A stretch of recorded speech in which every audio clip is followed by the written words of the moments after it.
Hey everyone, so today I have a deck profile for you, and today's deck profile is based around Hoenna and Luna. So it's a mono dark deck, and the reason I chose these two is because of a new promo that came out at this Argent Saga Championship, which was Liyu. So Liyu is a Golem unit. It's got it's a 4-cost, 2,000 power, and whenever it's put in the discard zone from anywhere, you can sacrifice a dark unit and then put it into play. So him being a Golem unit synergizes really well with a lot of Hoenna's cards, and we'll get into that whenever we go through the deck profile, but I thought this card was really strong, and I know a lot of people would like to play it in something like Aragon, but I thought Hoenna might be a really solid choice for it as well. So this is my kind of take on how to best utilize Liyu, and I'd really like to know what you guys think of my choices and the strategy that I'm going for. So let's jump into the cards. So first we're going to start with our Dark Monster. So we play 3 Failed Golem number 1.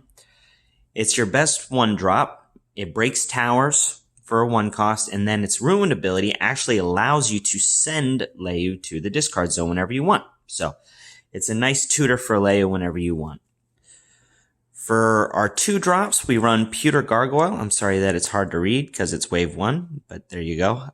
If this card is in the discard zone, when a card is discarded from your opponent's hand by your effect, you may put this card into play. So, Pewter Gargoyle is going to be the main unit that you're wanting to sacrifice for Liyu.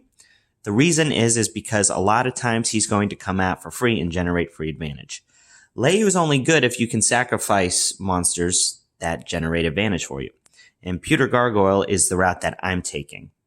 Hoenna and the Dark cards really specialize in hand control. So I really thought that this was a kind of cool route to go, especially against something like Liam Kite, where they really need gears in hand. They try and keep, maybe that second Reborn in hand or a well-timed Bone Scavager, things of that nature. So if you can pick cards out of their hand while also generating advantage, I thought it might have a decent matchup. So Pewter Gargoyle is one of the cards that's going to help us generate advantage from coming out of the discard zone whenever we discard a card from our opponent's hand. Our other 2-drop is Golem of Devourment. We want to try and get to the mid-game with this deck, so Golem of Devourment helps us stall out a little bit. It also counts as a Golem unit, so it's going to help us with our other effects that require other Golem units on the field to activate. We do run the 1 Daylon. We're playing Hoenna, so there's no reason not to play it. This card's very good early game and also mid to late game. We run the 3 Golem of Avarice. We want to be able to discard cards from our opponent's hand to trigger our Pewter Gargoyles. So Golem of Avarice is very key to that strategy, so we play 3 of it. We then run 2 copies of Liyu. I would most likely play 3 of this, but I only have 2 copies, and right now, this card's kind of expensive, and I didn't want to shell out the other $40 to get this card, so we're playing 2. Oh, we also run the 1 Golem of Allurement, sorry for that. We also play 1 copy of Demon of the Evil Eye. It's one of our best discard outlets for sure. And we also play another card that makes it very good. And then we play the 1 Golem of Vengeance. Golem of Vengeance is just a very nice, powerful destroyer with a discard ability. And then in here, you're most likely going to be discarding 2 cards from your opponent's hand, which can be pretty devastating late game. We play 3 Hidden Lab. This card is very good in Hoenna in general, and it just got even better because of Liyu. The thing with Liyu is you want to recycle it, right? So being able to discard a card from your opponent's hand using one of your abilities, swinging with Liyu, and bringing back your Pewter Gargoyle, and then sacrificing Liyu to draw a card, and then sacrificing the Gargoyle to bring back Liyu because it was sent to the discard zone is a really nice card advantage generator. So that's one of the combos in this deck, utilizing Hidden Lab. Hidden Lab was already busted, and it just got even better because Liyu is a fantastic target. So, of course, we play 3 of them. We also play the 3 Omega Magic Yami. It helps you discard cards on your opponent's turn by bringing back Golem of Avarice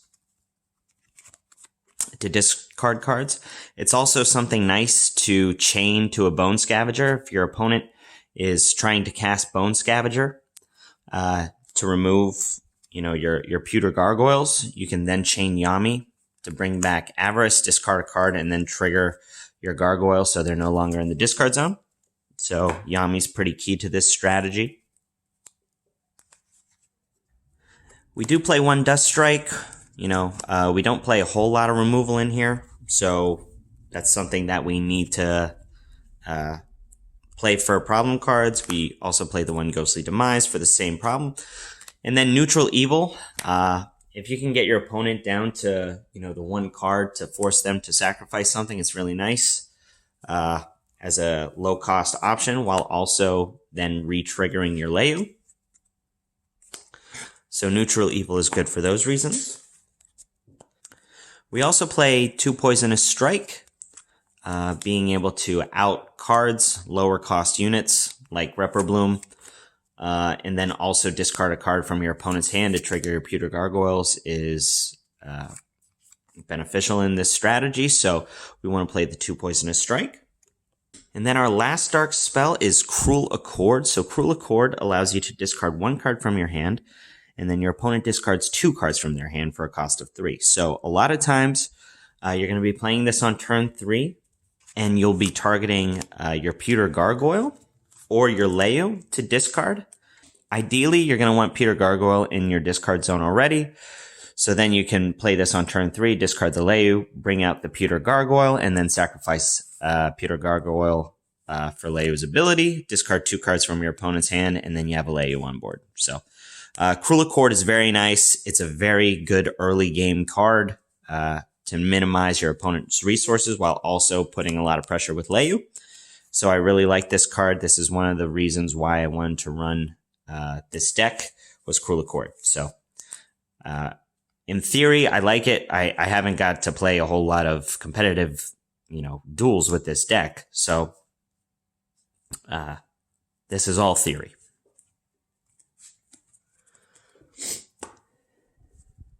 So we do play some Argent cards. We play the 3 Bone Scavager. I don't think there's a deck that I will not have this in. So you're going to be discarding a lot of cards from your opponent's hand, so you're going to have a lot of things to eat up with Bone Scavager. So very good in this deck for sure. We play the 1 Eccentric Visitor. Being able to turn back over our Luna for on-demand discards is nice. We do play the 1 Rudy. Rudy is fantastic in this deck for sure. Being able to trigger all of your Golem of Avarices, your Golem of Vengeance, your Demon of the Evil Eye. He's just very busted in this deck, and if your opponent doesn't clear it, it's going to be a problem for them. And since we run a lot of tokens and the Pewter Gargoyles are a low-cost unit, we do play the 1 Great Behemoth just to bump them up a little bit if we don't have the Liyu engine running early. And our last 2 cards are Statue at the Argent Tower. So it does have the arrivability, so if Rudy's on the field, you get to draw 2 cards. And then being able to shuffle back in cards from your discard zone, maybe to recycle your Liyus or your Golem of Devourments. This card's pretty good in this deck. There's a lot of cards that you'd like to recycle, so we do play 2 of these. So for our shards, we do run the 6 Argent Shards. We run the 3 Nightmare Crystal, being able to exhaust and send the top card of the deck to the discard zone. Comes into play sometimes. You might get lucky and hit the Pewter Gargoyle or the Liyu. You're not utilizing this effect often, but because you run Luna, there's no reason not to play it. And then we run the 1 Corona.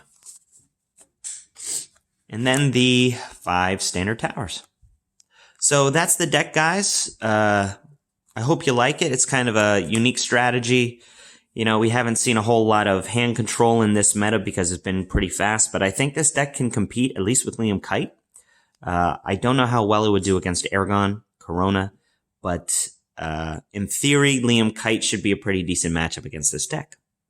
Also, Blue-White should be a pretty good matchup as well. So let me know what you guys think. As always, like, comment, subscribe. Zeppelin out.